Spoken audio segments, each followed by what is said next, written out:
Barriga, oncóloga del HNK. Probablemente vamos a rotar con algunos de ustedes. Ya nos iremos viendo más seguido en ese sentido. Vamos a hablar hoy de lo que es la historia natural del cáncer. Mis datos. Cáncer. ¿Qué dicen, chicos? ¿El cáncer es una enfermedad genética? No es una enfermedad genética. Doctorita, ¿qué dice? Creo que sí. Sí es una enfermedad genética. ¿Es una enfermedad hereditaria? Ciertos tipos de cáncer. Algunos son hereditarios. Todos son genéticos, pero un pequeño grupo son genéticos hereditarios, ¿no? Cuando un paciente les dice yo no tengo riesgo de cáncer porque yo no tengo familiares con cáncer, eso es un error, por ejemplo, ¿no? Entonces, el cáncer es un conjunto de enfermedades, no es una sola enfermedad, hablamos de un conjunto de enfermedades debido a que cada órgano de nuestra economía puede hacer cáncer, menos el pelo, pero cada órgano de nuestra economía puede hacer cáncer. Y cada cáncer o cada órgano que desarrolla cáncer va a tener diferentes factores de riesgo, diferente diagnóstico, síntomas, tratamiento y pronóstico. Por lo tanto, no podríamos hablar de una sola enfermedad, son un conjunto de enfermedades. Vamos a tratar el día de hoy acerca de la historia natural del cáncer. Para ello tocaremos factores de riesgo, nutrición y cáncer, que es fundamental, vamos a ver eso en el transcurso de la exposición, y diagnóstico y prevención de cáncer. Origen del cáncer. Entonces, estábamos conversando de que el cáncer es genético, pero no necesariamente hereditario. Al punto de que solo el 5 a 10% de los cánceres tienen origen genético, es decir, mutaciones en la línea germinal bien determinados, ¿no? Por ejemplo, ¿qué mutaciones asociadas a cáncer o qué síndromes genéticos hereditarios conocen? Síndrome Li-Fraumeni. Li-Fraumeni, otro. Ovario mama. Ya, BRCA, otro. Lynch, que es muy conocido, ¿no? Entonces, todo ese grupo de cánceres o de personas que padecen cáncer están dentro de ese grupo, 5 a 10%, nada más. El resto son los mal llamados, digo yo, cánceres esporádicos, porque se producen en pacientes que no tienen antecedente de un síndrome genético hereditario y son producidos por una exposición crónica a carcinogénicos y a múltiples factores. Este tipo de cáncer, ambos, tanto el familiar como el esporádico, se producen por exposiciones a lo largo del tiempo. Son pacientes mayores de edad, ya ancianos, muchos de ellos de más de 60, 70, 80 años, y que durante el tiempo se han expuesto a diferentes sustancias o factores. Estos pacientes van a tener cánceres no asociados al síndrome genético hereditario, van a responder mejor al tratamiento con quimioterapia o con otros tipos de tratamiento oncológico, mientras que estos son más difíciles de tratar, ¿no? Son más resistentes al tratamiento. Dentro de estos esporádicos hablamos de un grupo de cánceres familiares. ¿A qué se refiere? 20 a 25% de los casos, más o menos, son cánceres similares. Tía, abuelita, hijo, sobrino, todos cáncer de colon o cáncer gastrointestinales, por exposiciones crónicas a un mismo agente, costumbres similares tal vez, ¿no? No está demostrado una mutación en la línea germinal, pero podemos llamarle familiar. Igual todos estos son condicionados por exposiciones medioambientales a lo largo de la vida. Y aquí toma un papel importante la epigenética. ¿Qué es la epigenética, doctores? Factores ambientales que predisponen. ¿Qué hace la epigenética en nuestra célula? La epigenética está en todo, ¿no? Está en cáncer, está en problema nefrológico, problema cardíaco, metabólico. Ahorita la epigenética está en todo. Entonces la epigenética va a modificar el ADN. ¿Qué dicen? ¿Qué han leído? No. ¿Qué hace entonces la epigenética? A los genes que ya están presentes los puede activar para predisponer a una enfermedad determinada. Sí. A ver, doctor. Podría ser que epigenéticamente son factores no genéticos que modulan la expresión genética de estos. Sí, es más clarito, ¿no? Pero sí estábamos por el camino. O sea, ¿qué pasa? No se modifica el ADN, correcto. El ADN permanece igualito, pero se altera la expresión del ADN, o sea, el fenotipo más no el genotipo. Y esta epigenética se va a producir, hay múltiples alteraciones, pero las más frecuentes son islas de metilación en secuencias de ADN, ¿no? Y esto produce cambios que no van a cambiar el genotipo, pero sí el fenotipo, cómo se expresa el gen, y ahí se va a producir la neoplasia. Eso también se ve en otras enfermedades no oncológicas. Muy bien, entonces epigenética es un término importante que ha surgido en los últimos tiempos y que también está inmerso en cáncer. Entonces, ¿qué pasa principalmente en las células expuestas crónicamente o en las células que tienen predisposición a cambios oncológicos? Primero, activación de oncogenes. ¿Qué son los oncogenes, doctores? ¿Se acuerdan? ¿De acuerdo? Sí. ¿Tienen que ver con los protoncogenes? Los protoncogenes son moléculas o proteínas con susceptibilidad a cambiar, y cambian y se convierten en oncogenes. Segundo, se activan oncogenes con estas exposiciones, estas alteraciones crónicas, se inactivan los genes supresores tumorales que están a lo largo de las vías de señalización, se alteran los genes de reparación, esto lo van a ver mucho en cáncer de colon, alteración de los mismas RIPE, hay genes que se encargan de reparar el ADN y estos vienen alterados o se alteran en el transcurso del tiempo y va a haber cambios epigenéticos. Estas son las 4 principales alteraciones que van a llevar a que una clona de células de un órgano empiece a cambiar, a modificarse, a mutar. Y esta clona alterada luego se diferencia tanto, se desdiferencia tanto, que produce varias subclonas. O sea, de una misma célula que mutó, que se alteró, comenzaron a reproducirse varios tipos diferentes de células. Antes se llamaba policlonal, ahora se sabe que son subclonas de la clona original, de la célula original.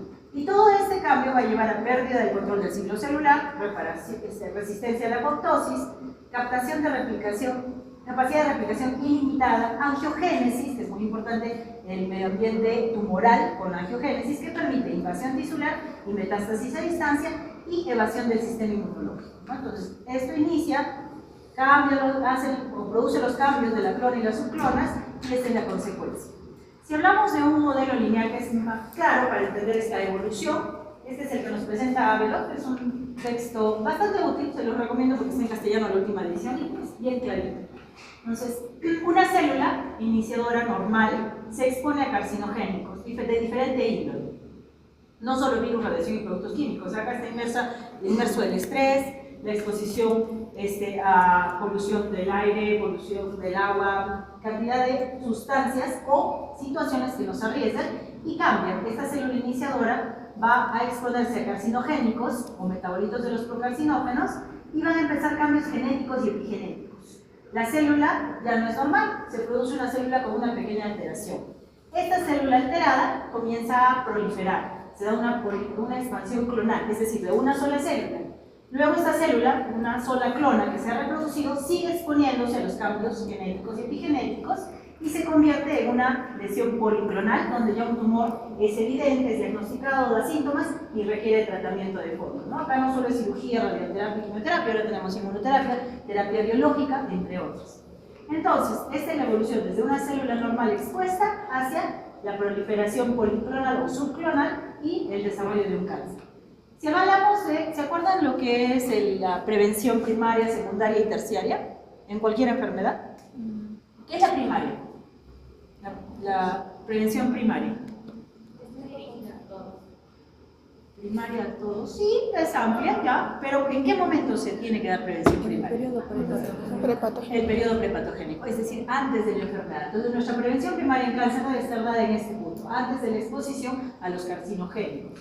Cuando ya se ha producido esto y hay una lesión preneoplásica subclínica, que todavía no la tenemos, o una lesión neoplásica pero incipiente, se da la prevención secundaria, que es el tamizaje, ¿no? Aquí hacemos tamizaje y diagnosticamos lesiones premalignas o malignas iniciales, prevención secundaria. Y luego, cuando ya la enfermedad está dada, damos tratamiento, terapia, vamos a una prevención terciaria, prevenir recaídas, mortalidad o cronicidad de la enfermedad, ¿no? Acabamos con la prevención terciaria. Entonces, esta es básicamente la historia natural del cáncer, en una sola lámina. Es un diagrama lineal. Iniciación, promoción, y conversión y progresión. Esta es la evolución de cualquier neoplasia. Pero la situación es un poquito más compleja.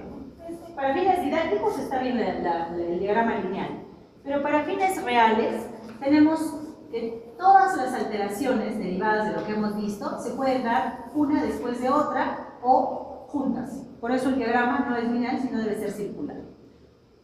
Tenemos aquí todo lo que hemos mencionado, ¿no? Alteración del sistema inmunológico, imposibilidad de mortalidad de la célula, inflamación, tenemos también alteraciones del microbioma, son 14 hallmarks. Hallmark se llama a estos procesos clave, procesos llave en el desarrollo de cáncer. ¿Seguro lo han visto ayer con la doctora Lice? ¿O el día viernes, jueves? ¿Han tenido clase con la doctora Lice Ruelas?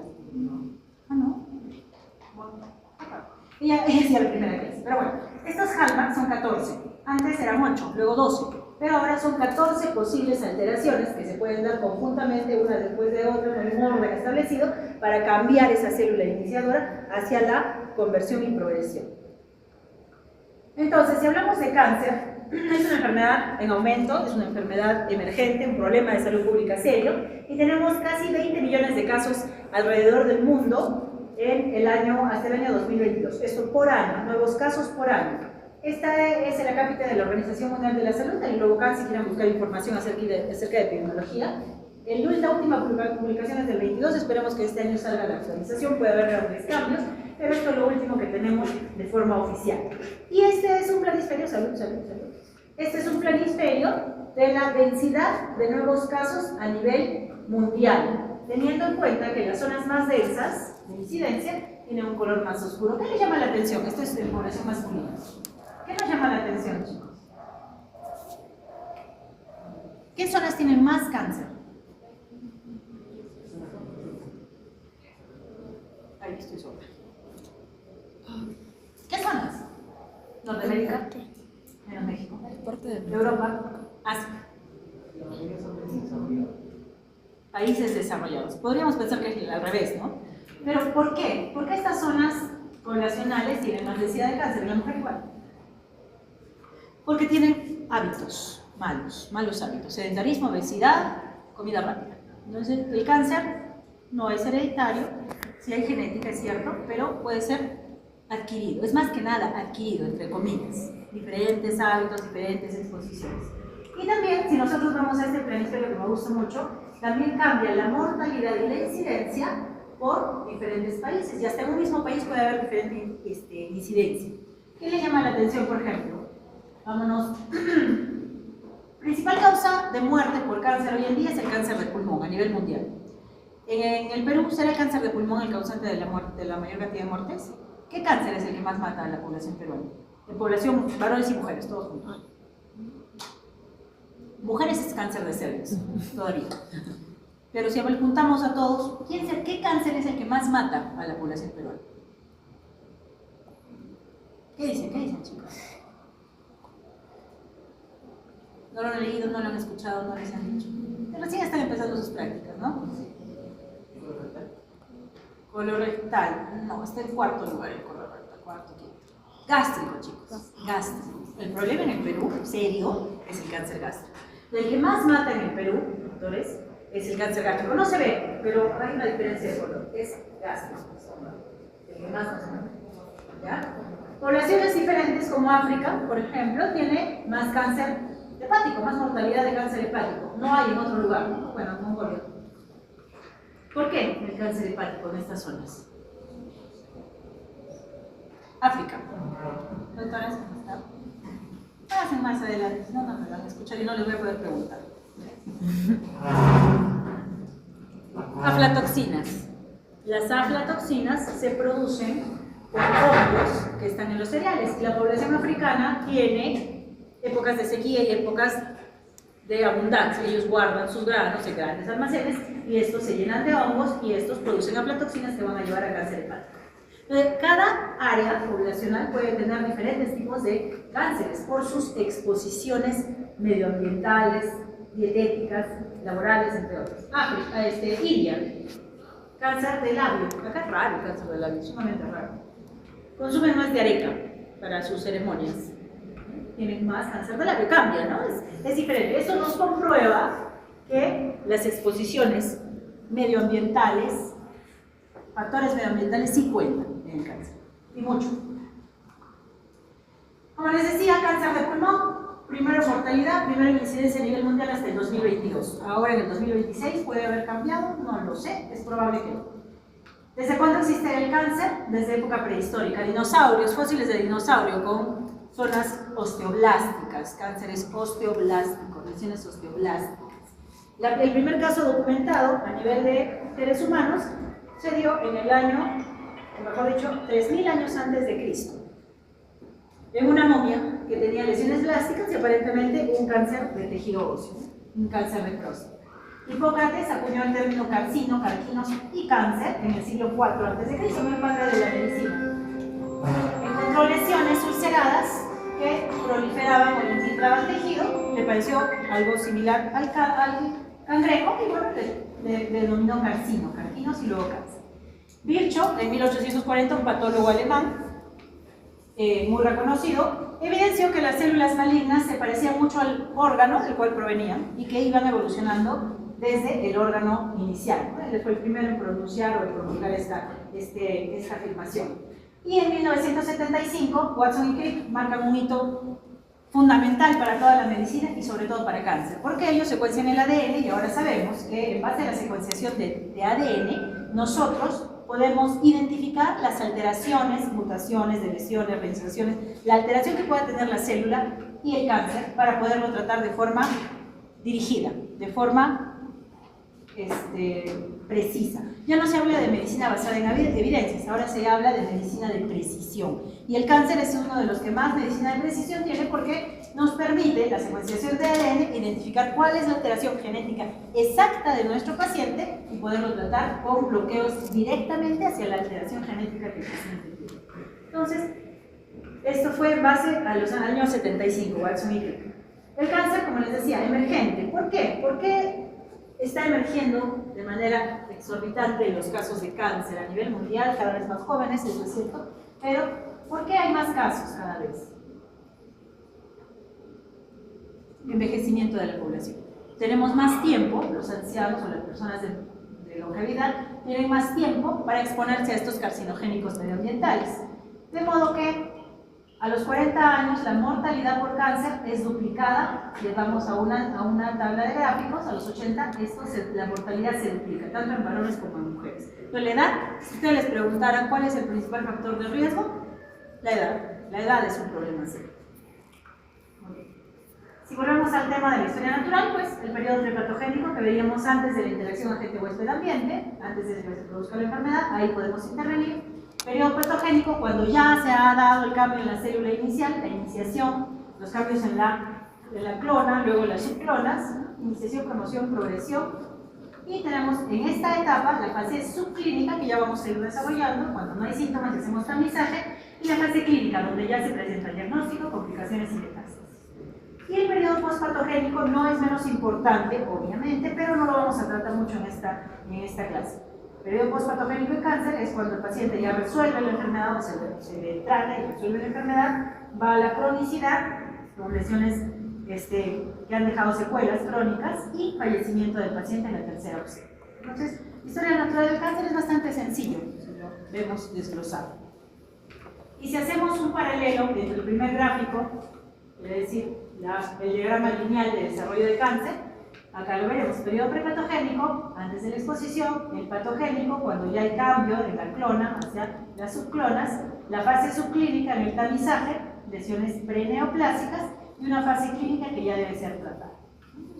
¿Claro? ¿Está claro esto de historia natural del cáncer? Está bastante sencillo en realidad, bastante sencillo. El periodo prepatogénico se va a dar por factores de riesgo medioambientales, lo que debemos evitar y qué debemos evitar a nuestros pacientes. Existen factores modificables y no modificables. Dentro de los modificables tenemos, obviamente, factores ambientales, químicos, virus, infecciones y radiación que vamos a desarrollar. Factores conductuales, tabaquismo, es la principal causa de cáncer a nivel mundial. 30% de los cánceres pueden estar asociados a consumo de tabaco, causa prevenible. Consumo de alcohol, sedentarismo también están incluidos. Y factores nutricionales, obesidad a la cabeza. Si el tabaquismo es el primer lugar, la obesidad es el segundo lugar. Entonces, tabaquismo, obesidad, son factores modificables, prevenibles. Y si son los principales, pues está en manos del personal de salud que puedan orientar a sus pacientes y por lo tanto reducir o cambiar las cifras en cuanto a cáncer, ¿no?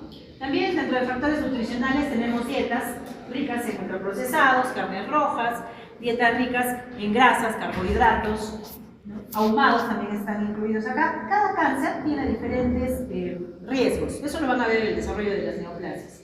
¿no? Bajo consumo de fibra, consumo de carbohidratos finos, comidas guardadas, porque las aflatoxinas pueden proliferar en hongos que quedan en comida expuesta al aire libre. Por eso la recomendación es que apenas se cocinen, ese alimento debe de refrigerar. Es más, hay una diferencia en cáncer gástrico, que también está asociado a aflatoxinas, en la era pre-refrigeración y por-refrigeración. Había más cáncer gástrico en la población no susceptible que mantenía el Helicobacter pylori sin refrigeración. Entonces, eso a tenerlo en cuenta. Factores modificables. Y como les comentaba, los hidrocarburos aromáticos policíclicos del tabaco y la obesidad están asociados a múltiples neoplasias. La primera es el tabaco, la segunda la obesidad, aunque algunos textos ya lo están invirtiendo. Obesidad y tabaco. Y dentro de los factores no modificables tenemos a la edad. Ya dijimos que a mayor edad, mayor riesgo de cáncer por la exposición crónica a carcinogénicos.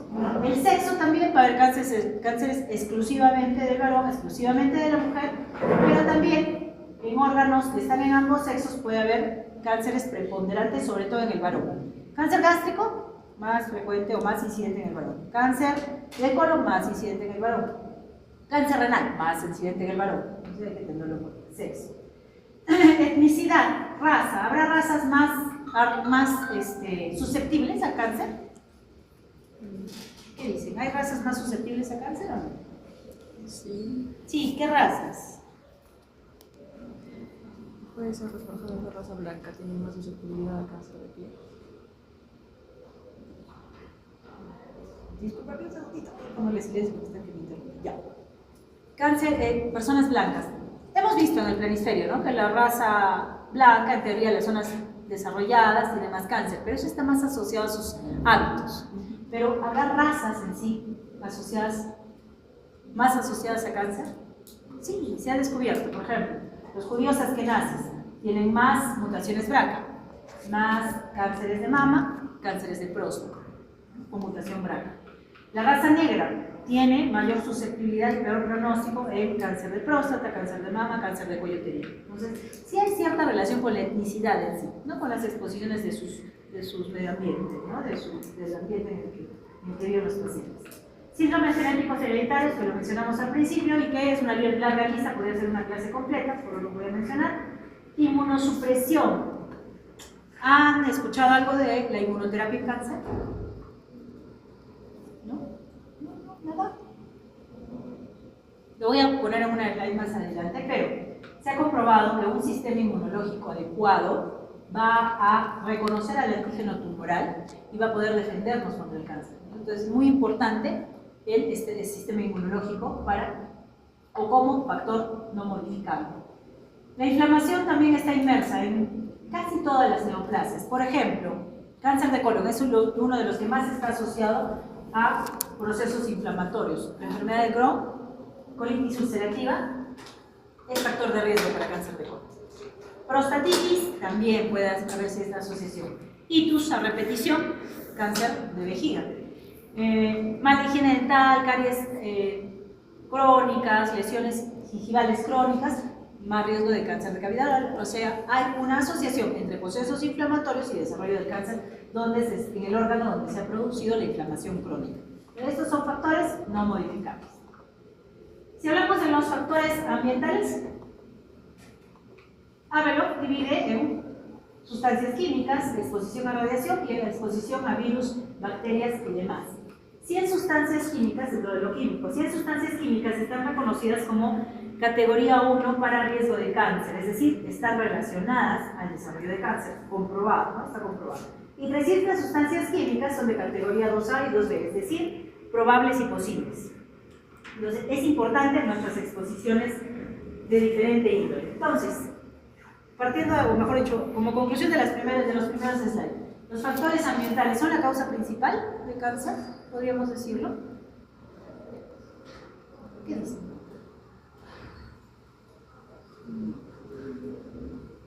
Sí, sí les he dicho. Exposiciones, dietas, sedentarismo, factores medioambientales y también propios de la persona, ¿no? Costumbres propias. ¿Qué lo comprueba como causa principal? Incidencia de diferentes tipos de cáncer de un país a otro que varía, ¿no? Ya hemos visto en el planisferio, diferentes países, diferentes cánceres. Grandes diferencias en un mismo país. Por ejemplo, a nivel Perú, en el sur del Perú tenemos muchísimo cáncer de vía biliar y de vesícula. Uno es una población que tiene cantidad de cánceres de vesícula. Y eso lo conversábamos con una con oncóloga de Puno. Me decía, es una cosa increíble, todos son cánceres de vesícula. ¿Por qué? Vesícula en Puno. ¿Qué tiene de particular la población en Puno? ¿Qué costumbres o qué exposición? ¿No? Dietas ricas en grasa y consumo de alcohol. Entonces ellos tienen más población para el que padece cáncer de vesícula. Entonces sí hay cambios en un mismo país. Diferentes países, diferentes cánceres. En un mismo país puede haber también diferencias de acuerdo a sus exposiciones. Inmigrantes también lo comprueban, ¿no? Por ejemplo, en los años 70, los japoneses eran los tops de cáncer gástrico, ya hemos cambiado. Y ellos tenían una exposición medioambiental que los hacía susceptibles. ¿Cuál sería su causa de los japoneses para cáncer gástrico? ¿Han revisado el cáncer gástrico? Todavía no. Picante. No directamente, pero hay estudios interesantes acerca del uso de rocoto, por ejemplo, y cáncer. Y nos dice que el rocoto es protector antes de que se produzca un cáncer. Hay bastantes cosas interesantes. Son nitritos. Ellos, los japoneses, consumen grandes cantidades o consumían grandes cantidades de pescado salado. Y eso es sal. Y la sal va a producir cambios en el estómago, se va a metabolizar en nitritos y esos nitritos aumentan el riesgo de cáncer gástrico. Entonces ellos tenían el top de cánceres gástricos en Japón en los años 70-80. Y cuando estos viajaban a otras poblaciones, viajaban a Estados Unidos, emigraban, las siguientes generaciones ya no tenían ese riesgo. Por eso se comprobó, inició el estudio de todos los factores medioambientales que cambiaban la historia de cáncer, ¿no? Entonces, inmigrantes comprueban de todas maneras estos cambios. Ahora, ¿los índices pueden variar rápidamente? Sí. ¿Cuál es un cáncer que ha cambiado en el transcurso del tiempo exponencialmente a nivel mundial? Cáncer de cuello uterino. El cáncer de cuello uterino es el que más mata a la mujer peruana, pero en las poblaciones de países desarrollados es un cáncer ya muy poco común. ¿Por qué ha cambiado tanto? En generaciones, 2, 3, 4 generaciones, 4 décadas más o menos. ¿Por qué habrá cambiado tanto el cáncer de cuello uterino? Vacunas. Prevención. Prevención primaria, vacunas. Prevención secundaria, tamizajes. Entonces, nosotros tenemos el cáncer de cuello uterino en segundo lugar en incidencia y en primero en mortalidad, pero las poblaciones de países desarrollados lo tienen en un noveno lugar en algunas poblaciones. Casi no hay cáncer de cuello uterino. Eso comprueba que los índices varían con cambios que se producen en la población. Ellos tienen tamizajes y prevención para cáncer de cuello uterino desde los años 50, bien establecido, ¿no? Entonces, un poco de historia hablando de esto, la ocupación es muy importante, ¿no? En 1700, 1800 se comprobó que las religiosas tenían más cáncer de mama. ¿Por qué? Porque son más expuestos a estrógeno. Más exposición a estrógeno. Y todos los cánceres, de alguna u otra manera, son estrógeno dependientes. Pueden haber subtipos de cáncer, pero el estrógeno tiene mucho que ver. Ellas no tienen paridad, no tienen lactancia, no tienen stops a los estrógenos. Por eso ellas tenían más cáncer de mama, ¿no? Eso se comenzó a ver en el siglo XVIII. Desollinadores, más cáncer escrotal. No tenemos cáncer de escroto. Un caso he visto en más de 12 años.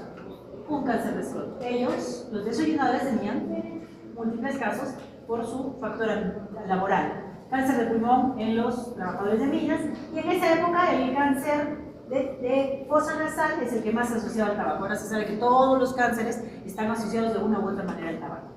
Cánceres de vejiga por exposición a pintura y cáncer de piel obviamente por exposición a radiación UV. Pero los cánceres de piel más asociados a exposición por radiación UV son los no melanomas, tengamos en cuenta eso. Si hablamos de exposición a radiación UV, son los no melanomas. Dentro de los no melanomas, los vasos celulares y los escamosos, hay una clase que van a hacer exclusivamente de cáncer de piel. Entonces, a partir del siglo XX ya se hizo estudios experimentales con mascotitas, mejor dicho, con animalitos de laboratorio, y se comenzó a hacer, no estudios experimentales en el humano, pero sí epidemiológicos, ¿no? Muchos resultados acerca de los cambios que se pueden producir por exposiciones medioambientales y factores propios del paciente, factores o hábitos nocivos del paciente. En el ABRAC también tenemos una lista larga de los carcinogénicos, tanto químicos como de radiación, como los de virus y bacterias. Es una lista larga, voy a mencionar algunos que me preguntaron en alguna clase, doctora, ¿nos va a tomar la lista de los...? No, no les voy a tomar, pero revisan. Acetaldehídos. Los acetaldehídos derivan del metabolismo del alcohol, tracto digestivo superior, muy asociado. Las aflatoxinas que les mencionaba de los hongos, cáncer hepático y también cáncer gástrico. Nuez de abeja, las lesiones de cavidad oral y labios. Y aquí tenemos al humo de tabaco. Cáncer, tracto respiratorio, vejiga, pelvis, páncreas, pero ahora está comprobado que se asocia a todos los cánceres, todas las neoplasias. Por lo tanto, tabaco, cero. Hay que procurar eso. Son 30 sustancias reconocidas por la FDA. De las 100 sustancias, categoría 1, que están reconocidas por la FDA como carcinogénicos, el tabaco tiene 30 de ellas. Así que, a tener en cuenta, hidrocarburos, aromáticos policíclicos, aminas aromáticas y nitrosaminas, son los más riesgosos del tabaco. Exposición laboral. ¿Alguno tiene familiares que trabajan con productos químicos? En el anterior grupo había una de sus compañeras. ¿Trabajan con productos químicos sus familiares? Sí. ¿En dónde? Laboratorio Portugal. Y nuestros pacientes, tenemos cantidad de pacientes, porque llevan pacientes nuevos, con cánceres de tiroides, expuestos a químicos en algunos laboratorios. Por ejemplo, el Laboratorio Portugal, por eso les decía, no es algo personal, sino que es algo que yo estoy viendo. Y algo están haciendo, no están protegiendo adecuadamente a sus trabajadores. Y justamente esa compañera de ustedes que tenía su familia me dijo, sí, ella ha tenido un cáncer de tiroides. Entonces, factores químicos en exposición laboral, también es importante tener en cuenta. Y cada tipo de sustancia está asociado a un determinado tipo de cáncer. La lista es bastante larga en cuanto a exposición laboral. Agentes terapéuticos. Lo curamos de un cáncer de mama, pero le condicionamos un cáncer de vejiga, ¿no? Acá están quimioterápicos, ciprofosfamida, betopósito, menfalam, ¿no? Son agentes que usamos en quimioterapia y que pueden condicionar a futuro otros tipos de cáncer. Y acá quiero hacer un paréntesis especial en el uso de estrógenos y anticonceptivos orales. ¿Aumenta el riesgo el uso de anticonceptivos orales, el riesgo de cáncer? ¿Qué dicen? Chicas sobre todo. ¿Aumenta el riesgo? Ahí dicen. Sí.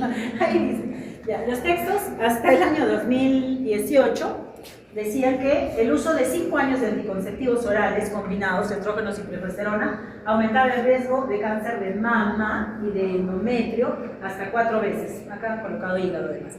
Eso ha cambiado. En las últimas guías no están incluyéndolos porque la dosis ha bajado significativamente, la dosis de estrógeno en estos anticonceptivos. Pero para fines de recomendación yo preferiría que no usen ninguna exposición a estrógenos adicional. Recomendación. Otra cosa importante aquí es el uso de terapia de estrógenos o terapia de reemplazo hormonal, en la mujer perimenopáusica. Antes se recetaba con mucha frecuencia la terapia de reemplazo hormonal. Venían con bochornos, decaimiento y todos los síntomas aparatosos de la menopausia y todos les recetaban terapia de reemplazo hormonal. Se sabe ya que esta edad de la perimenopausia es la más riesgosa para cáncer de mama y de endometrio. Por lo tanto, están aumentando el riesgo. Esto no ha cambiado, esto sigue vigente. Aumentan el riesgo significativamente con terapia de reemplazo hormonal. Hoy en día está proscrita. Casi nadie indica terapia de reemplazo hormonal en las mujeres perimenopáusicas o menopáusicas. Tenerlo en cuenta. Muy bien. E infección por virus y bacterias. ¿Se acuerdan qué es el Clonorchis sinensis? Están más frescos ustedes en microbiología. Es la fasciola. La fasciola aumenta el riesgo de cáncer de hígado y conducto biliar. ¿Por qué? Procesos inflamatorios en ese nivel. Helicobacter pylori a estómago. ¿No es en la época en la que yo era estudiante, un docente, me acuerdo muy bien, que me dijo que en el escudo del Perú deberíamos sacar la cornucopia y poner el bacilo de Koch. Hoy en día, desde mi especialidad, yo debería sacar el bacilo de Koch y poner al Helicobacter pylori, porque es un riesgo importantísimo para el cáncer gástrico y el cáncer gástrico es el que más mata a la población peruana. Tengamos eso quiero que quede claro, ¿no? Y el Helicobacter pylori está en el 70% de la población. Tenemos infección por Helicobacter, algunos son sintomáticos, otros no, pero se recomienda que todo paciente que tenga síntomas epigastrálgicos, reflujos, síntomas de gastritis, no lo traten crónicamente, sino que debe hacerse su endoscopia, de todas maneras.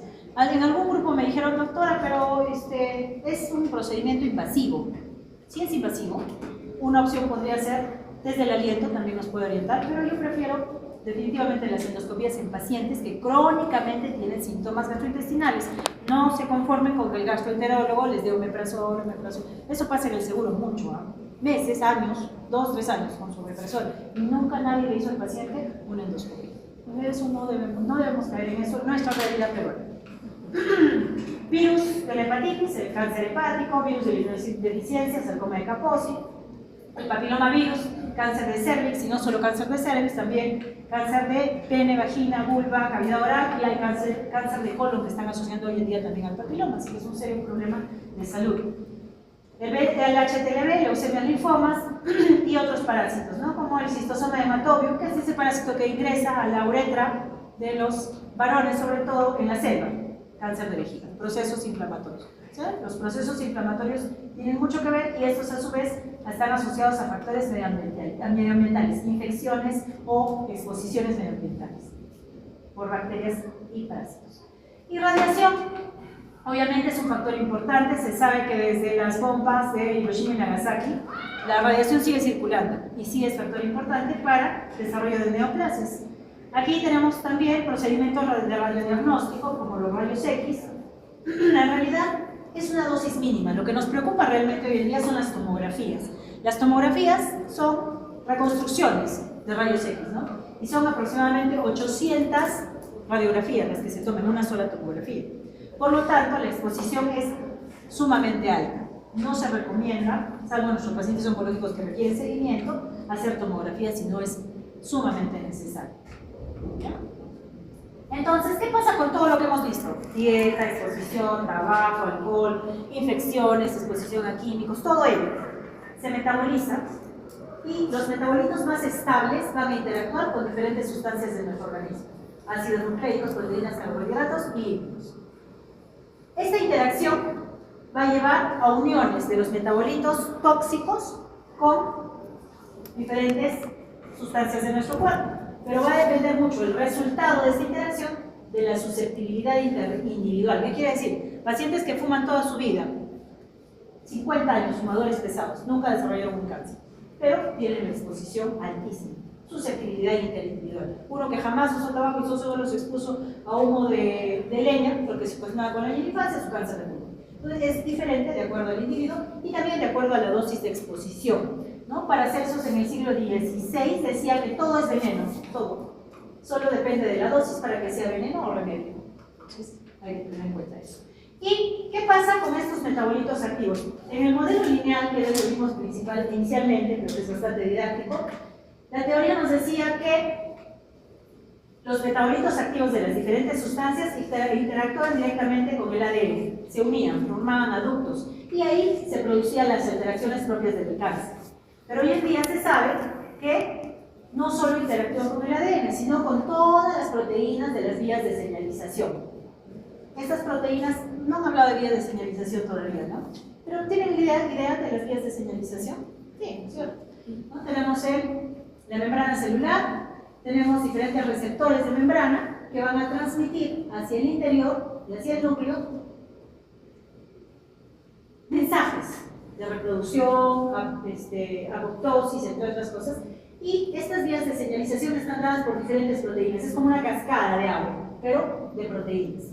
Y es tan intrincada, tan complicada, como esta supercarretera de Chongqing. Se las pongo porque hace poco unos colegas oncólogos han viajado a la ciudad de Chongqing y han dicho que es una maravilla. Yo no conozco, iba a viajar pero no llegué. Pero es una maravilla, la verdad, es otro mundo. Y así de intrincada son las vías de señalización. Hoy en día la secuenciación del ADN nos permite identificar a qué nivel está la alteración o la mutación que queremos o que está generando el cáncer. Si la identificamos y la bloqueamos, el cáncer ya no se genera. Pero hay tanta conexión entre una y otra vía que encuentro la manera de sacarle la vuelta al tratamiento del cáncer. Por eso, el enunciado de que han encontrado la cura del cáncer en Rusia, en Estados Unidos, lo veo un poco difícil, es complicado, porque la situación del cáncer es demasiado compleja. Hay muchas vías de señalización interconectadas.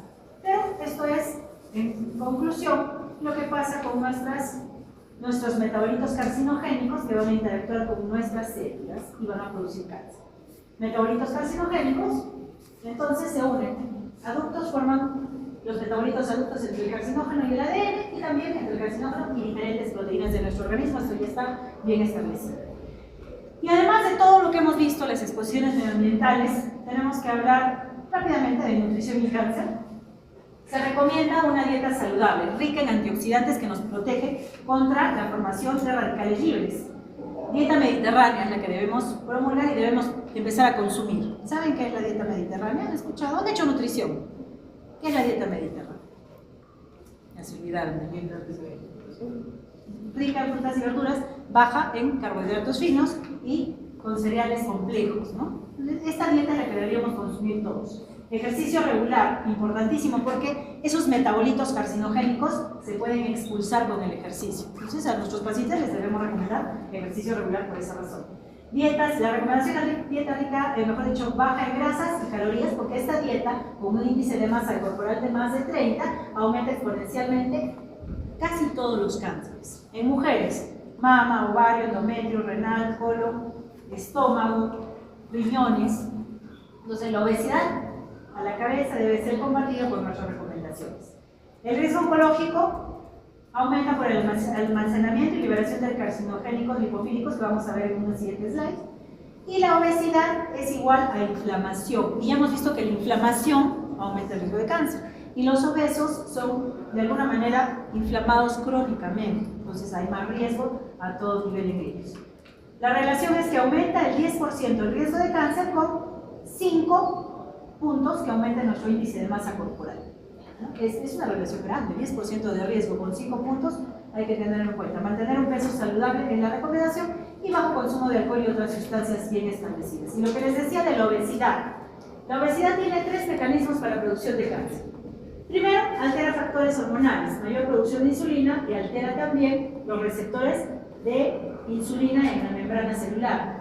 Mayor producción de glucagón y leptina, que están asociados al crecimiento celular. Entonces la obesidad aumenta producción de factores hormonales. También va a producir alteración del tejido adiposo, ácidos grasos que son componentes de la membrana lipídica, por lo tanto también hay alteración de la membrana celular por la obesidad. Y en tercer lugar, si es un proceso inflamatorio, nos va a llevar a producir diferentes sustancias de respuesta, interleucinas, factor de necrosis tumoral. Todo ello nos lleva a un círculo vicioso que aumenta el riesgo de cáncer en nuestros pacientes con obesidad. No solo obesidad, el sobrepeso está comprobado que aumenta el riesgo del cáncer de estómago. Más de un índice de masa de más de 25 ya nos está arriesgando para lo que es cáncer gástrico. Entonces es importante y a tener en cuenta. En cuanto al microbioma, en los hallmarks vimos ese círculo con varios factores. También hablaban del microbioma. ¿Qué es el microbioma, chicos? ¿Y cuál es su importancia? Microbioma, no sabemos por qué la microbiota. ¿Qué diferencia hay entre microbiota y microbioma? Hay una pequeña diferencia. Microbiota son todos los virus, parásitos, bacterias que tenemos en nuestro cuerpo, pero el microbioma es un poco más amplio, es su entorno y lo que produce cada uno de estos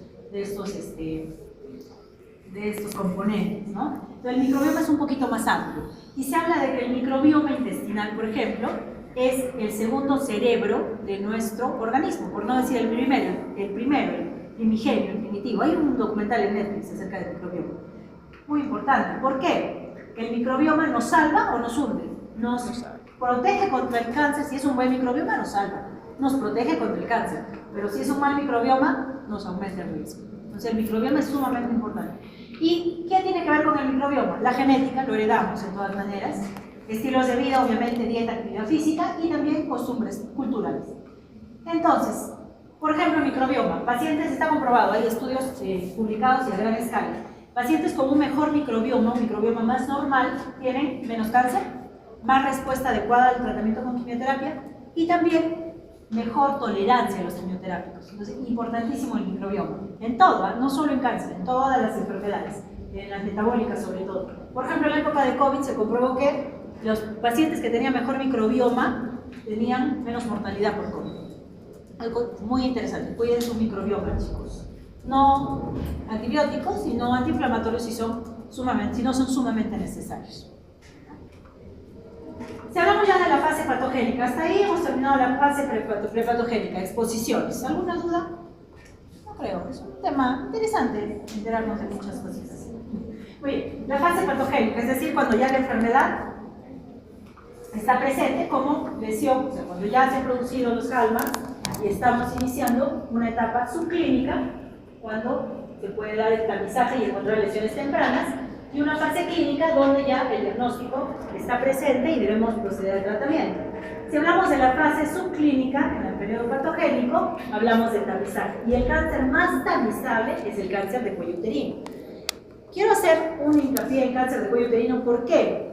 No solo porque es el que más mata a la población femenina peruana, sino porque depende absolutamente del personal de salud, el diagnóstico de lesiones premalignas, malignas, y también capacitar a nuestra población. Ustedes van a trabajar en prevención en poblaciones, en el CERUMS, en población pues alejada de la ciudad. Entonces debemos concientizar a nuestros pacientes acerca de tamizaje de cáncer de cuello uterino y de prevención con vacunas, porque esto puede cambiar a futuro la vida de nuestros pacientes, la vida de nuestra población mujer activa, 50 años, fallecen por cáncer de seno, porque nunca los tamizaron, nunca los capacitaron.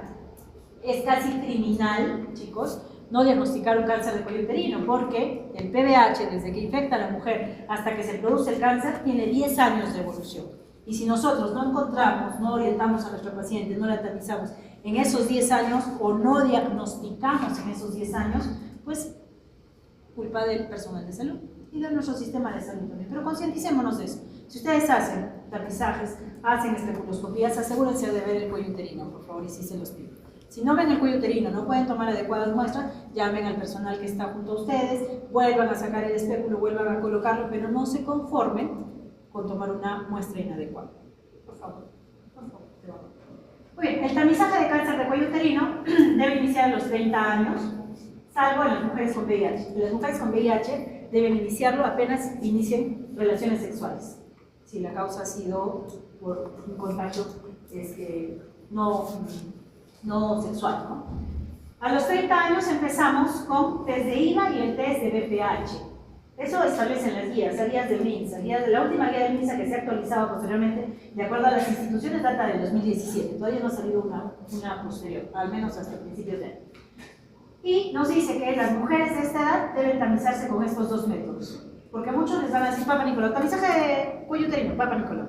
La recomendación de las guías es a partir de los 50 el Papa Nicolau, pero antes encontrar el problema previo, ¿no? ¿Qué es el test de IVA? ¿Han escuchado? Por ahí escuché. Inspección visual con ácido acético. Eso lo van a ver en cuello uterino, pero claramente las lesiones atípicas o la celularidad atípica en cuello uterino se pinta con sustancias o se despinta cuando hay células atípicas, y esto es con ácido acético. Simplemente se instila ácido acético en el cuello uterino y las lesiones atípicas o preneoplásicas se van a tornar blancas, completamente blancas. Es sencillo de realizar. Y el test de BPH es mucho más caro, pero lo tiene MINSA para tamizaje actualmente. Mujeres de menos de 50 años puede encontrarse el BPH de alto o bajo riesgo y en base a eso evaluar a nuestro paciente, hacer cauterizaciones, hacer conizaciones incluso, o hacerle sus evaluaciones mucho más seguidas. A partir de los 50 años el tamizaje sí puede hacerse con Papa Nicolau, porque ya se supone que las lesiones deben haber evolucionado y debemos encontrar no solo el BPH, sino la lesión producto del BPH. Si alguna de estas lesiones, de estos estudios tiene alteraciones, pasa una colposcopía que ya permite instilación de Lugol y identificar mucho mejor las zonas blancas, acetoblancas, y tomar muestras de tejido. Y la vacunación es muy importante como prevención primaria en cáncer de cuello uterino. ¿Qué vacuna tenemos actualmente, chicos, en el Perú? ¿Han leído? ¿Han escuchado? La nonavalente. Nonavalente, desde este año, que protege contra 9 serotipos de BPH, pero les aseguro que todas ustedes han recibido la tetravalente. Solo protege contra 2 serotipos de alto riesgo y 2 serotipos de bajo riesgo. Entonces, la recomendación puede ser usar una nonavalente actualmente, sí. Hace muchos años la nonavalente. Pueden vacunarse, no hay ningún problema. Y ustedes, chicas, deben tamizarse con prueba molecular. ¿No? Muy bien.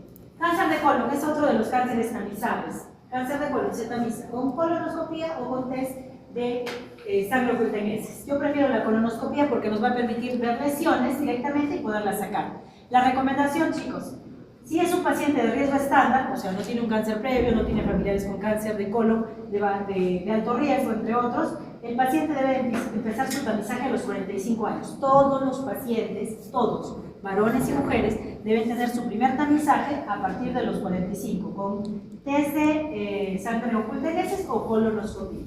La idea es que con la colonoscopía, si se encuentran pólipos, el pólipo puede ser la lesión inicial para un cáncer, por lo tanto, cualquier pólipo encontrado en colonoscopía debe ser retirado, debe ser sometido a polipectomía. Si esta lesión es pequeña, va a la polipectomía y vuelve a hacerse sus controles, como en la población en general, cada 10 años. Si no hay riesgos, el paciente debe hacerse su colonoscopía cada 10 años.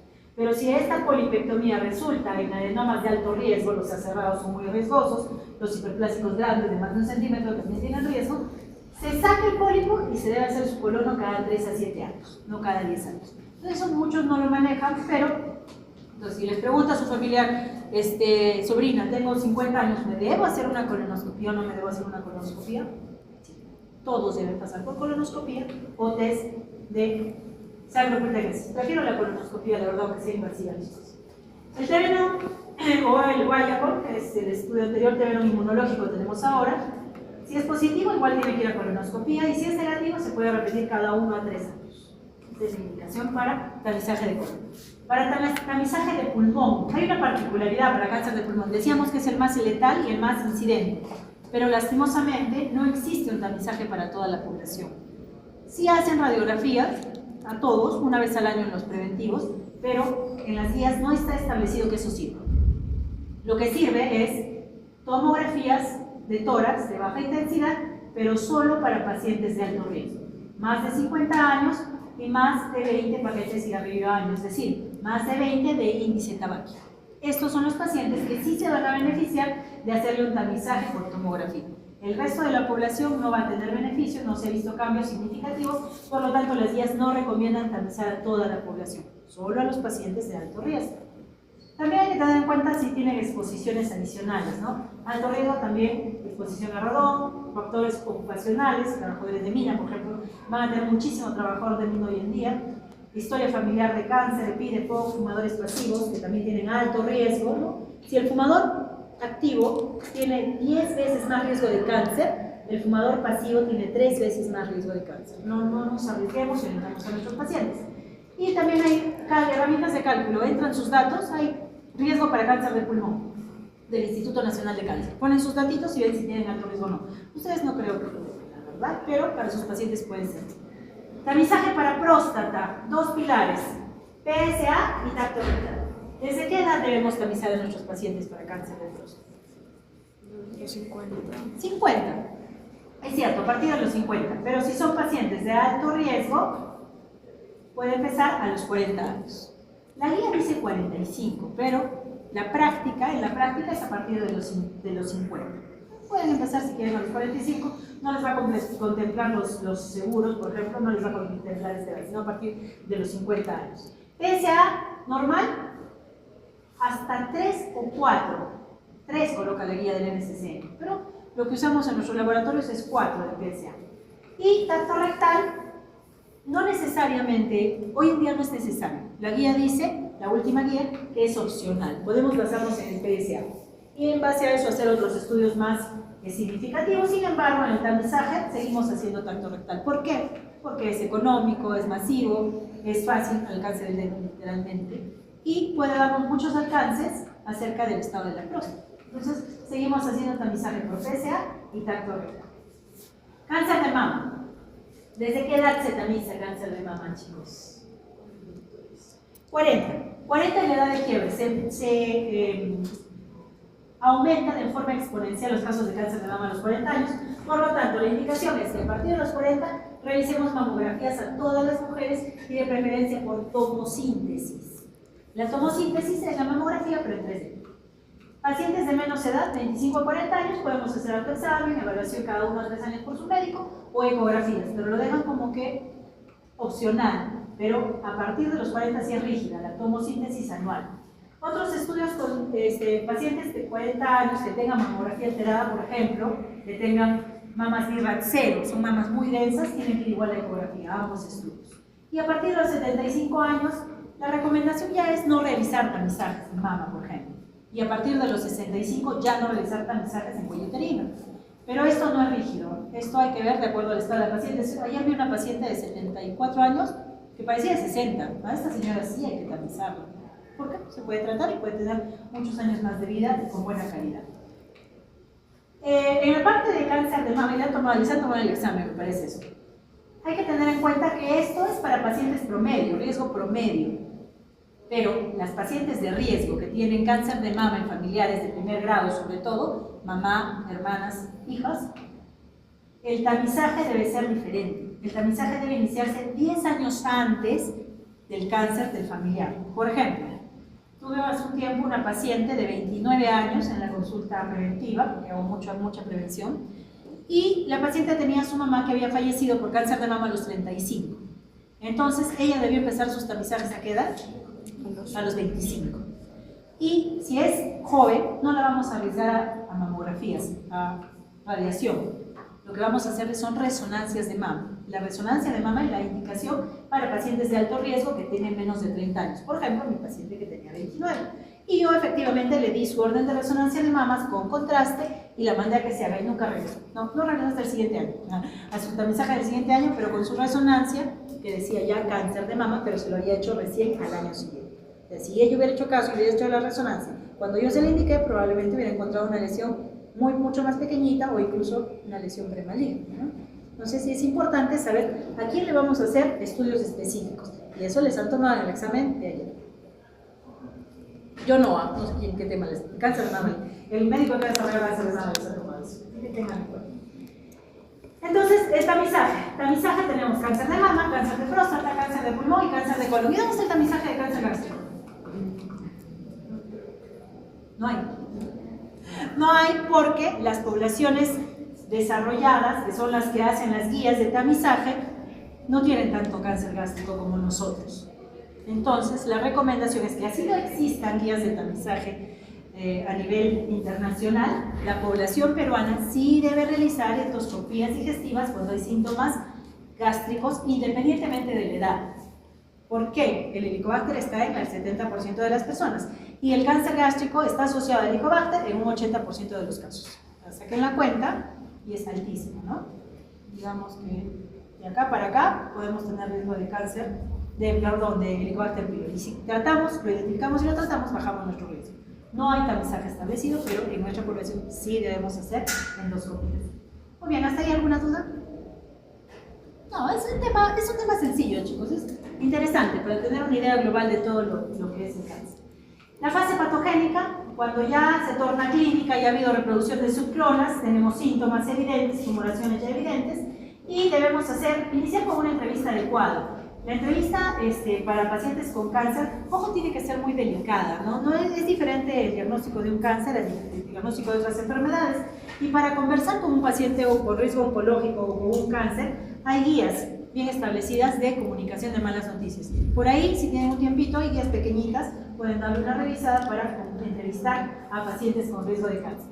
En cuanto a filiación, ya tenemos datos, por ejemplo, sexo, arriesga más a uno u otro sexo, la edad, a mayor edad, mayor riesgo, procedencia, áreas de mayor incidencia de algunos cánceres o áreas donde se exponen a productos químicos, por ejemplo, áreas agrícolas que usan fumigación, tienen más riesgo de cáncer de pulmón. Hay alta incidencia en los pacientes que vienen de chacra o pacientes que cocinan con leña. Esto es importante preguntarle de dónde procede. La ocupación, obviamente, porque la exposición a químicos en algunos sectores laborales aumenta el riesgo. El tiempo de enfermedad, síntomas principales y relatos nos va a dar idea del órgano afectado y a partir de ahí poder orientar nuestro examen físico. Funciones biológicas, siempre, chicos, consulten funciones biológicas en los pacientes con riesgo oncológico. Ya la alteración de la deposición, por ejemplo, las heces, nos puede decir mucho. ¿Qué pensarían ustedes si su paciente les dice que tienen heces acintadas? Por ejemplo, hemos tenido cantidad de pacientes, heces acintadas, delgaditos. cáncer de recto. También pueden ser hemorroides complicadas, pero las hemorroides complicadas son muy sintomáticas.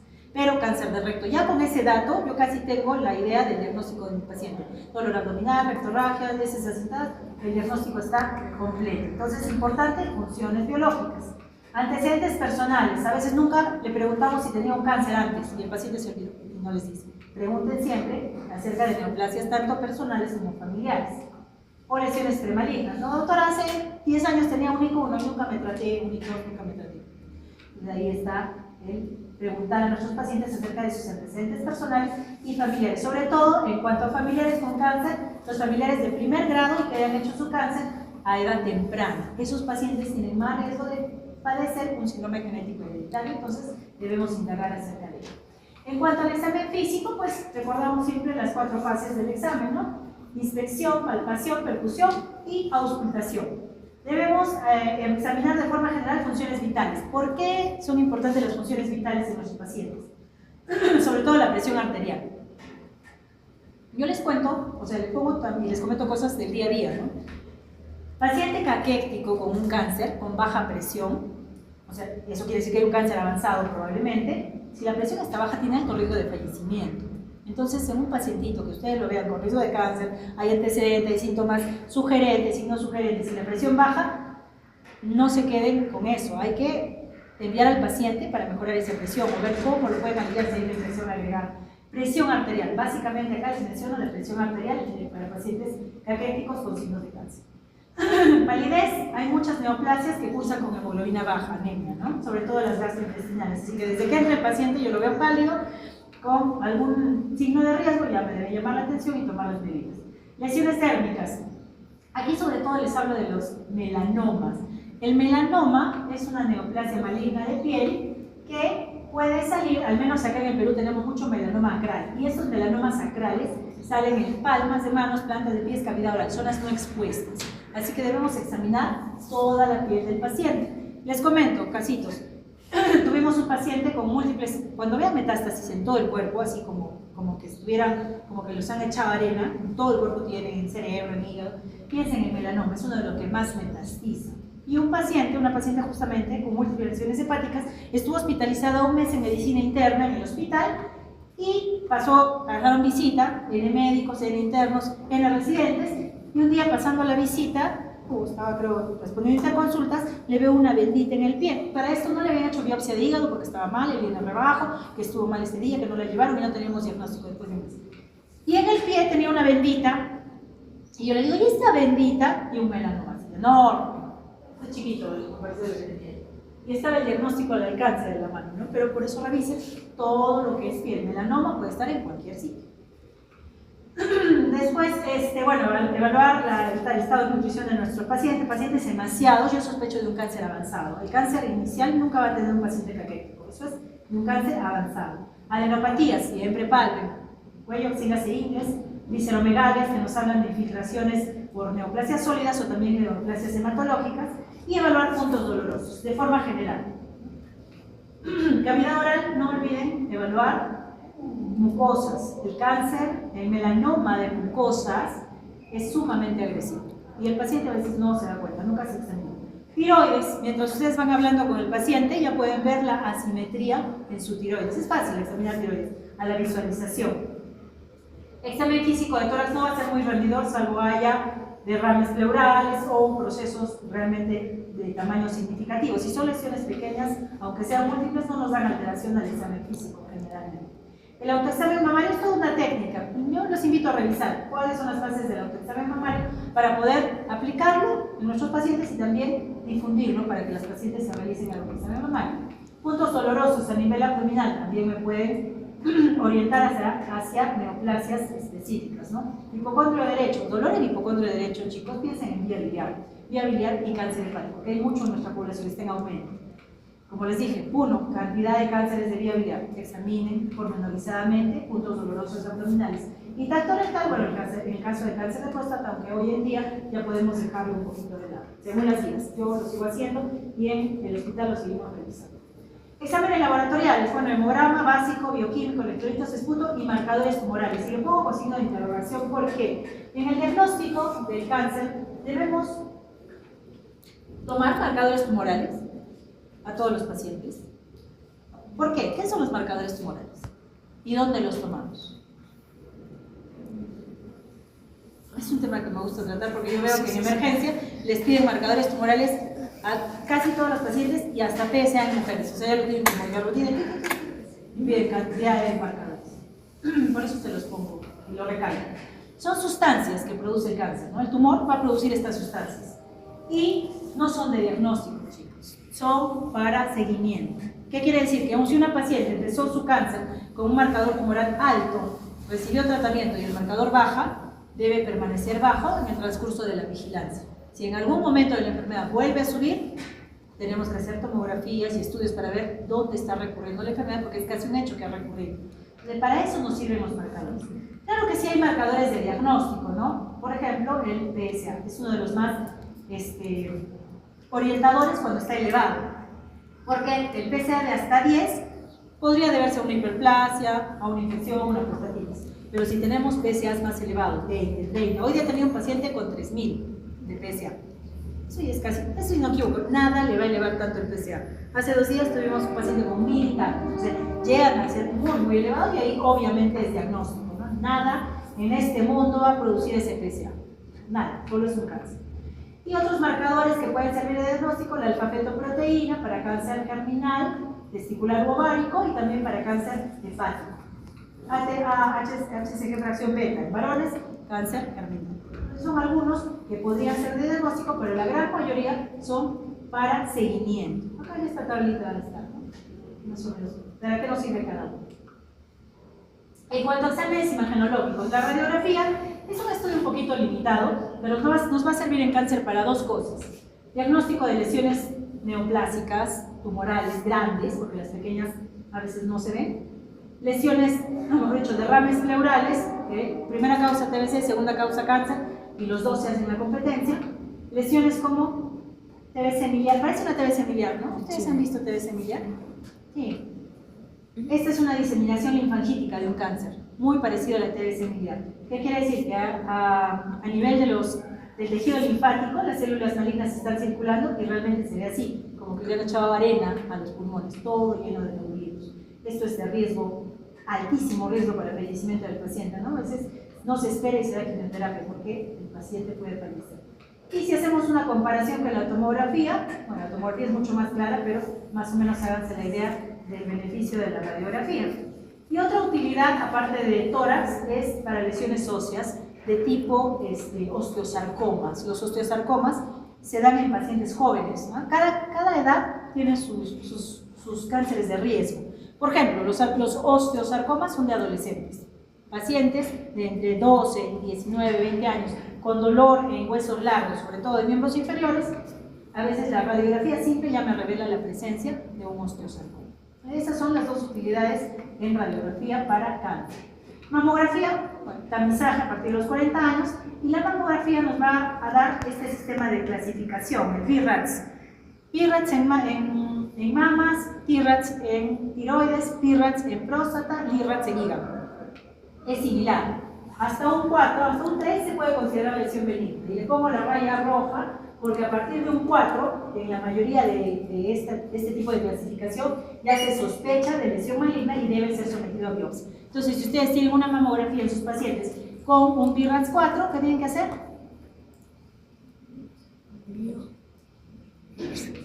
Biopsia. Biopsia. A partir del 4, biopsian a sus pacientes. El 3 puede ser reevaluado, pero el 4, 5 y para el 6 ya tiene diagnóstico, ¿no? Pero a partir del 4 tienen que biopsiar la lesión, eso no lo olviden, es importante. Y la tomografía, de todas maneras, es el estudio de elección, ¿no? Nos sirve para todos los órganos. Lesiones pulmonares, lesiones cerebrales con edema perilesional, lesiones pancreáticas, ¿no? Acá está el páncreas bien bonito y una superlesión pancreática en cabeza del páncreas. Lesiones hepáticas múltiples, no solo se ven por ecografía, a veces por ecografía no son claras, en tomografía se ven muy bien las lesiones metastásicas, ¿no? Lesiones captadoras de contraste en la periferia, los ojos de buey, que les dice. Cánceres renales, este es un riñón normal y este es un riñón donde no hay riñón, es puro tumor. Se ven muy bien los cánceres renales en tomografía. Y los cánceres de víscera hueca también a veces son orientativos, ¿no? Por ejemplo, este estómago tiene una pared normal y acá un engrosamiento significativo. Ese es un cáncer gástrico. A veces también vemos nódulos sólidos en colon. También nos puede hacer un diagnóstico, aunque no es lo ideal. Lo ideal es en colon, colonoscopia. Nos sirve también la tomografía para seguimiento. Si el paciente inició con estas lesiones y recibió quimioterapia o algún tratamiento dirigido, luego tenemos esta respuesta, ¿no? Pensamos que es una respuesta parcial, pero bastante buena. Ecografía también tiene utilidad, pero es un poco limitada. La ecografía nos sirve para tiroides y para biopsiar tiroides, nos sirve para lesiones vesiculares, se ven muy bien las lesiones dependientes de pared, nos sirve también para biopsia dirigida de hígado, para testículo, también ven muy bien lesiones de testículo, y para biopsias percutáneas de tiroides, testículo e hígado. Los tres órganos pueden ser biopsiados mediante ecografía guiada. Resonancia. Hoy en día los pacientes dicen, ¿y si me hace una resonancia? No es indicación para todos los pacientes. Tiene indicaciones bastante específicas. Por ejemplo, cerebro. Las lesiones cerebrales por tomografía a veces no son muy claras o no podemos diferenciar si se trata de una infección por parásitos, ¿no? Una cisticercosis cerebral, por ejemplo, y múltiples lesiones producto de un metástasis. Entonces se recurre a la resonancia con espectroscopía. Es bien interesante, la espectroscopía mide metabolitos en las lesiones cerebrales. Y por ejemplo, si hay pico de colina, si hay pico de lactato, hay más riesgo de que se trate, o más posibilidad de que se trate de una lesión maligna y no un parásito complicado. Entonces la espectroscopía del cerebro es muy importante para nuestra práctica diaria. También sirve muchísimo para lo que es estudio de médula espinal. Riesgo de compresión medular, que algún punto de la médula está a punto de comprimirse, haya riesgo de que el paciente quede tetrapléjico o parapléjico, la resonancia es la que nos los va a revelar. Tiene indicaciones específicas. Todo lo que es pelvis, próstata, cuello uterino, recto, se ven por resonancia. Esas son las indicaciones. No a todos los pacientes se les va a indicar resonancia, ojo, la tomografía es muy superior en muchos casos. También estudios de medicina nuclear. ¿Saben? ¿Han escuchado qué es el SPECT o el PET-CT una vez? Sí, lo han escuchado por ahí seguro. El SPECT es un equipo que lo que mide es áreas de mayor metabolismo. Por ejemplo, en cáncer de próstata, que son susceptibles a lesiones blásticas de reproducción celular de hueso, o sea, no hay lesiones líticas de sacabocados, son mielomas. En próstata lo que van a encontrar son lesiones proliferativas en hueso, osteoblásticas. Entonces, ¿cómo diagnosticamos muy bien las lesiones osteoblásticas? Con estos escaneos de medicina nuclear con el SPECT. Y ahora la nueva técnica es unir el SPECT, o sea, las lesiones metabólicas que veíamos mal definidas, con la tomografía. Y nos resulta pues en unas super imágenes de áreas de hipermetabolismo. También tiene indicaciones bastante precisas. Un paciente una vez me dijo, ¿y si me hago un PET-CT como tamizaje de cáncer preventivo? Está como 7.000 soles está, y jamás lo vamos a mandar por el seguro para una prevención, ¿no? Pero si lo quiero hacer, bueno, hágaselo, ¿no? Pero las lesiones hipermetabólicas son captadas muy bien por este estudio, pero son para casos bien específicos. Linfomas, cánceres de pulmón, cáncer de próstata, cuando no sabemos dónde está el cáncer y el PSA aumenta. O sea, hay indicaciones bien claras para este tipo de estudio. No lo tenemos aquí, en Lima sí, espero que pronto llegue. Tenía que llegar el año pasado. Y una vez que tenemos el cuadro clínico, el examen físico, tenemos ya las imágenes sugerentes, debemos obtener sí o sí biopsia, estudio anatomopatológico. Si no tenemos estudio anatomopatológico, el tratamiento se nos dificulta. Puede haber lesiones primarias o metastásicas y debemos definir cuál es la lesión primaria. Múltiples lesiones en hígado, por ejemplo. Generalmente eso no es un hepatocarcinoma, generalmente es metástasis de tracto gastrointestinal.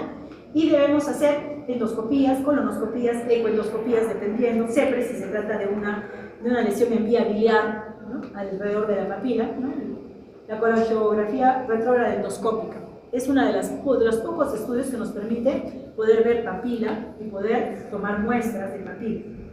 También lesiones de piel percutantes, ¿no? Todos estos estudios son hechos para obtener tejido o citología, pero son no invasivos, no quirúrgicos, perdón. Y las cirugías se reservan para cuando no tenemos a la mano biopsia, forma de biopsiar al paciente de forma rápida, ¿no? Ya son resecciones tumorales completas, la laparoscopía, laparotomías, canectomías, entre otros. Entonces, biopsias no quirúrgicas y quirúrgicas, algunas de las no quirúrgicas son invasivas, pero debemos tener muestra de una u otra manera. Hay pacientes, chicos, que no hay forma de obtener muestra. Por ejemplo, cánceres, tumores de Klatskin. ¿Han escuchado de los tumores de Klatskin? Son los que se producen en la vía biliar, en la unión del conducto derecho e izquierdo y el cístico, cerca al hígado. Esas lesiones, esos colangiocarcinomas, esos tumores de vía biliar cercanas al hígado, no hay forma de biopsiarlos. Por la paroscopía tampoco llegan porque son internos, ya no entran, no tenemos forma. Y son pacientes que tienen que ir a cirugías que acá en Arequipa no estamos haciendo, son muy complicados, nos mandamos al hígado, pero no obtenemos biopsia. Si querramos, no podemos sacar biopsia. También lesiones de cabeza de páncreas, no podemos sacar biopsia, es bien difícil, o mejor dicho, de cuerpo. Cabeza puede llegar la ecoendoscopía, que es un aparatito que entra, es un endoscopio con un ecógrafo, ve dónde está el tumor en páncreas, atraviesa un trucut y saca muestra. Interesante, ¿no? Porque no podríamos biopsiar de otra forma. Pero si la lesión está en cuerpo, en cola de páncreas, no hay forma de biopsia. Necesario para dar tratamiento. ¿Por qué? Porque puede no ser una lesión primaria.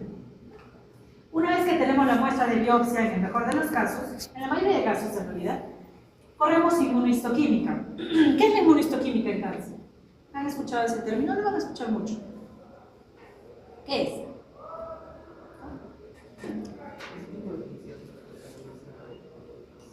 En las láminas, ¿no? Es diferente, a veces confunden marcadores tumorales con histoquímica, no. La inmunohistoquímica es un tipo de tinción que mide anticuerpos u otras sustancias en la lámina. Sacan la muestra, biopsian, ven por hematocilina, esto es un adenocarcinoma. ¿Pero de dónde salió? No sabemos el primario, ¿no? Si hay múltiples lesiones en pulmón, no sabemos si es primario del pulmón o vino de otro lado, por ejemplo.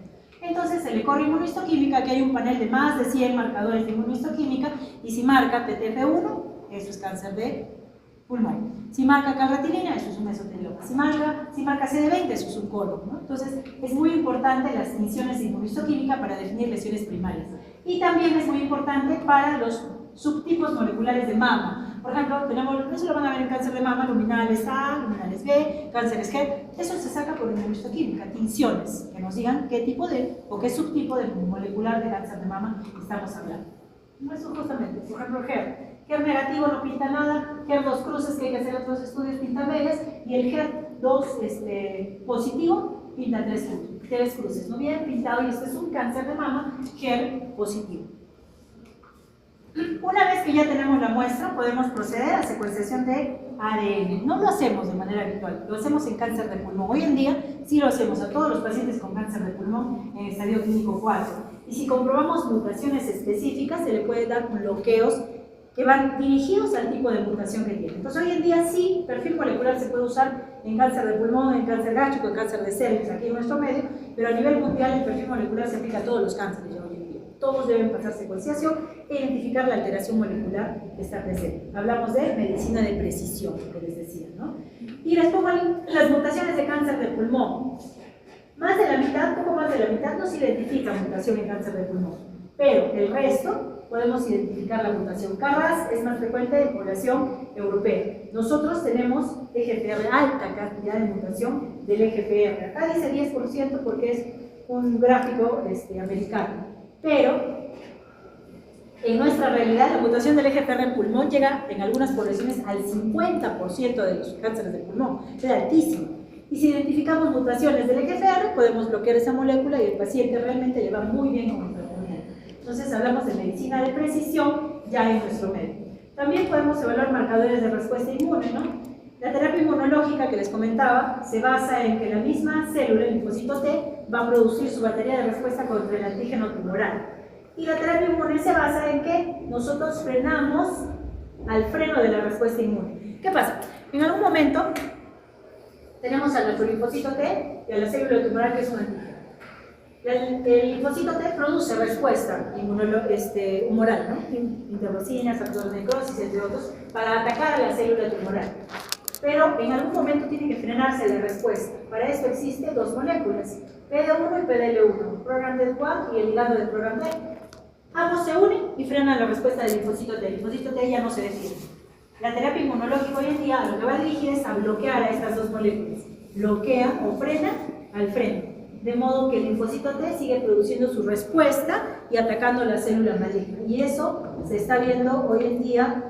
Es la última terapia, muy cara, sí, pero funciona con cánceres inmunogénicos. Melanoma, riñón, pulmón, mama, recibe muy bien la terapia inmunológica para bloquear al freno del sistema inmunológico, los checkpoints inmunológicos. Eso lo van a ver en la fase de tratamiento, pero me gusta porque es fácil de entender y es útil hoy en día. Los marcadores de respuesta inmune se mide C2 a PD1 y PD1 en algunos cánceres, y si hay buena cantidad de estas moléculas, pues procedemos a tratar con inmunoterapia al paciente. ¿Cuál es el problema? El costo. 17.000, 20.000 soles a la semana. Lo tienen seguro, ¿eh? Casos muy particulares, bien exclusivos, con condiciones de uso bien claras, ahí los damos. Y acá hay una lista que se queda corta porque ahora es mucho más larga, del tipo de cáncer, la mutación que se puede encontrar, qué lesión molecular está asociada y cuál es el tratamiento que se puede dar. Medicina de precisión en cáncer. También aquí quiero hablarles brevemente de las biopsias líquidas. Hoy en día ya no es necesario obtener tejido, ya hace biopsia líquida. Hacemos, mandamos sangre, y si es un paciente con una neoplasia metastásica, se puede identificar células tumorales circulantes, y en esas células tumorales circulantes se puede hacer secuenciación de ADN también. Entonces ya no necesitan una muestra de tejido si podemos hacer la biopsia líquida de cánceres metastásicos. No todos los cánceres son susceptibles, más pulmón. Hoy en día pulmón estamos testeando, o sea, testear para tratar es el término hoy en día. Testeo molecular. ¿Qué mutación tiene el cáncer de pulmón y el cáncer gástrico? En cuanto a prevención, bueno, ya hemos hablado durante toda la clase de hábitos saludables. Debemos promocionarlos, chicos. Bajo consumo de tabaco, sobre todo retiro, si es posible, del tabaco. El problema es la adicción. Hay drogas para evitar la adicción o para tratar la adicción, como el bupropión y la vareniclina. Promoción de hábitos saludables, ejercicio regular, dieta saludable, no exposición al sol. La base de la prevención en cáncer. Recomendaciones del Instituto Americano de Investigación del Cáncer y Sociedad Americana de Cáncer. Se los dejo para que lo revise, pero una de las cosas que llama la atención es ser tan delgado como sea posible sin llegar a tener un peso inferior a lo normal. Quiere decir que tengamos nuestro índice de masa corporal en medio. Difícil con las dietas que tenemos acá, más difícil con la edad, pero esta debería ser nuestro objetivo. Sí, chicos, no me juzguen, a partir de la perimenopausia es más difícil contra el peso. También existe el término de quimioprevención. Quimioprevención son sustancias diferentes a la quimioterapia que pueden prevenir diferentes tipos de cáncer. Por ejemplo, en cáncer de colon está comprobado que los AINES, el ácido acetilsalicílico, el piroxicam, pueden disminuir el riesgo de cáncer de colon. En cáncer de mama, el tamoxifeno. El tamoxifeno es una molécula o una droga que bloquea receptores de estrógenos. En pacientes de alto riesgo o que han tenido lesiones premalignas, se puede dar quimioprevención con tamoxifeno para evitar que vuelva a desarrollar lesiones premalignas o malignas. El raloxifeno también parecido puede usarse, ¿no? Son pacientes de alto riesgo según este modelo de Gale. Si ustedes lo buscan en internet, el modelo de Gale se usaba a nivel mundial para identificar pacientes de riesgo con cáncer de mama. Interesante. Si notan conmigo, hacemos práctica. A ver, con todos los datos ya cuánto de riesgo tiene. Pero lo pueden buscar, está en internet. Instituto Nacional de Cáncer, modelo de Gale. En cáncer de próstata, los licopenos pueden ser útiles y los licopenos se encuentran en el tomate. Por eso se recomienda a los pacientes con riesgo de cáncer de próstata que sí pueden consumir altas cantidades de tomate que previenen de alguna manera el desarrollo de cáncer. Bloqueos de la 5-alfa-reductasa, selenio, vitamina E, son dudosos, no son muy útiles, pero como quimioprevención y licopenos. En cuanto a vacunación, que también es prevención, pues obviamente agentes infecciosos, podemos evitar la hepatitis B y C, que en 1% de los casos va a llevar al desarrollo de cáncer hepático. Entonces, vacunas, importante, todos están vacunados contra la hepatitis B, ¿no?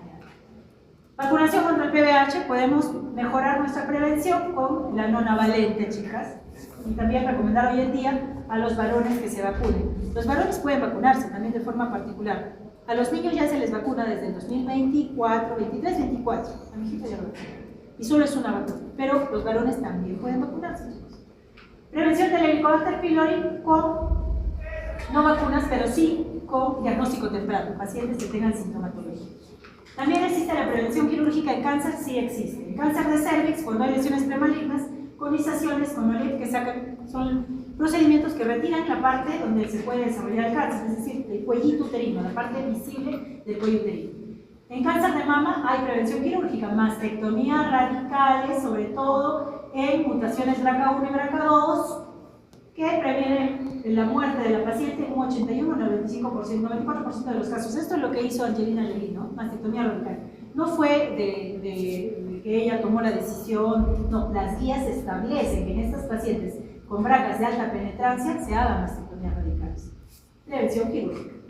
En cáncer de colon sí se contempla en mutaciones de alta penetrancia, por ejemplo, poliposis adenomatosa familiar y algunos casos de síndrome de Lynch, colectomías totales o parciales en pacientes jóvenes cuando la posibilidad de que haga un cáncer de colon es muy alta. Entonces, eso es en cuanto a prevención, ¿no? Existe prevención, prevención quirúrgica, prevención con hábitos saludables. Un casito clínico rápido, me han pedido que por favor en todas las clases teóricas les haga algún caso clínico para hacerlos descartar. Paciente mujer de 76 años, natural y procedente de Cocachacra. Mujer, ¿algún riesgo en particular? Cáncer de mama. Mama, cuello uterino. 76 años, la edad avanzada, nos arriesga para todo tipo de cáncer. Natural y procedente de Cocachacra. ¿Qué habrá en Cocachacra? ¿Qué hay en Cocachacra? Fumigación, pesticidas, cocinan con leña. Viuda, factor protector, menos estrés. No hay asociación. Es más, si hablamos de algo certero, si hablamos de algo certero, es que los pacientes con cáncer que tienen apoyo de una pareja, y eso está comprobado por metaanálisis, pacientes que tienen el apoyo de su pareja durante el cáncer tienen mejores resultados a futuro. Eso sí está comprobado. La viudez no está asociada. Ocupación su casa, tiempo de enfermedad 2 meses, con inicio insidioso y curso progresivo, que se caracterizaba por mareos, fatiga, hiporexia, y 2 días antes del ingreso no reconoce a familiares, compromiso cognitivo, e ingresa con una escala de Glasgow de 7/15, comatoso ingresa el paciente, después de haber tenido una actividad completamente, o mejor dicho, después de haber tenido una actividad normal, completamente normal, cocinar para sus hijos, hacer todas sus actividades laborales. Funciones biológicas, no había ningún antecedente o ningún dato de riesgo. Antecedente de importancia patológico, portaba hidatinosis hepática. ¿Habrá algún riesgo ahí? Parasitosis, ¿no? Tal vez algún parásito. Y el mayor factor de riesgo medioambiental es una exposición a humo de biomasa por 50 años. Había cocinado con leña por 50 años. Al examen físico, su escala de Glasgow es 7/15, disculpen, acá hay un error de digitación. Y al examen físico lo que encontramos es una hemiparesia facio-brachiocrural derecha. ¿Qué es lo primero que harían con esta paciente si la reciben en emergencia, chicos? Comatosa de un momento a otro, compromiso, o tiene una focalización, ¿no? ¿Qué harían con esa paciente? ¿Qué harían? Lo primero, ¿estudiaría el cerebrito? Sí. Hemograma bioquímico, porque a veces los ancianitos con una infección o una alteración de electrolitos, los ancianitos se comprometen, ahí se comprometen seriamente. Pero todo estaba normal. Laboratorio normal. Imágenes de cerebrito, obviamente, porque está focalizando, y esta es una paciente mía, le tenía mucho cariño, se le pidió sus tomografías de cerebrito. ¿Qué le llama la atención ahí? Hay una lesión, ¿no? Hipodensa, bastante clara. Una masa, más o menos, definida, ¿no?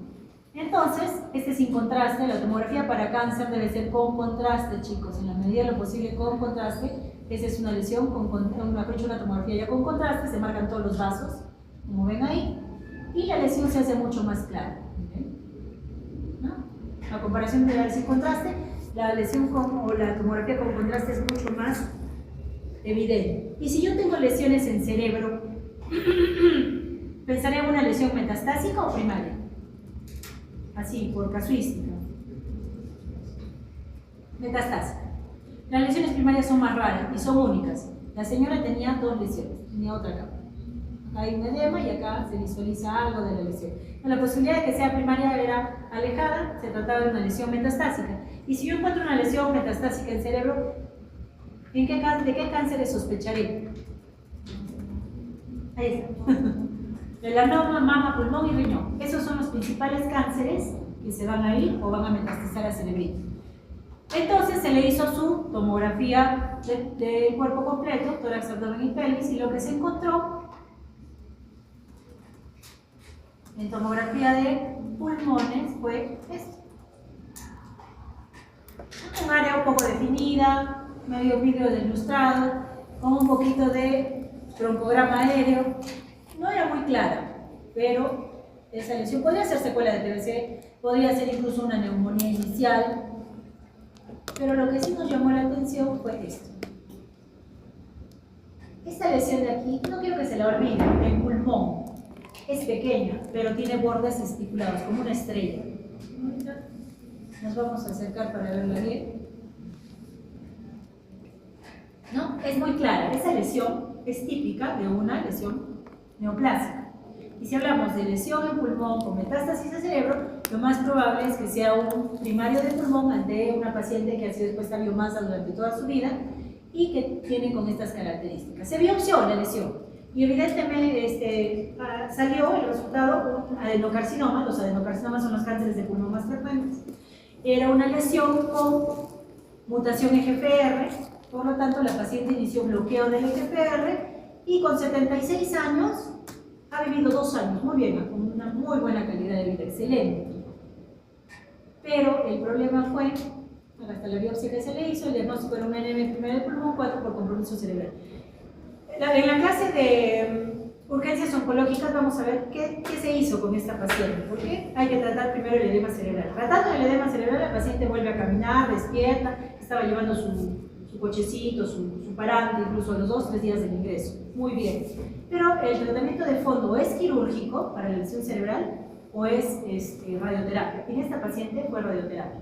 La radioterapia, lastimosamente, tiene consecuencias a largo plazo. Y como es una paciente que ha vivido mucho tiempo por el nuevo tratamiento de bloqueo del EGFR, desarrolló una encefalomalacia y una fibrosis, debe ser una fibrosis a nivel cerebral, y falleció por un compromiso de conciencia, sin ningún otro problema, y su cáncer completamente controlado.